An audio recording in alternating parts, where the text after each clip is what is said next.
बरसात कैसे होती है? जब मानसून हवाएं बहुत ही तेजी से चलती है तो पहाड़ और पर्वत से टकराकर ऊपर के डायरेक्शन में जाने लगती है, क्योंकि पहाड़ और पर्वत का जो स्ट्रक्चर है वो कुछ एंगल पे होता है। एंगल पे होने के कारण वो जैसे ही टकराती है हवाएं ऊपर के डायरेक्शन में जाने लगती हैं।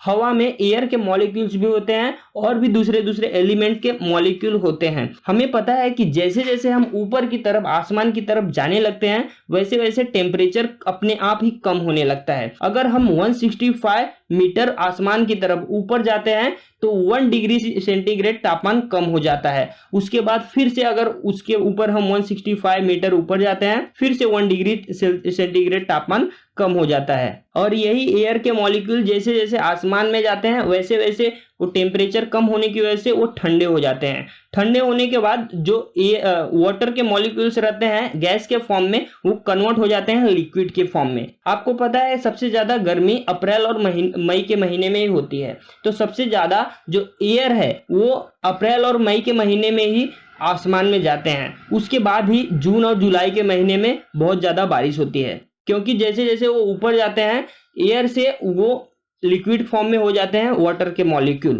धीरे धीरे ये लिक्विड मात्रा में होकर बहुत ही ज्यादा क्वांटिटी में हो जाता है आसमान में।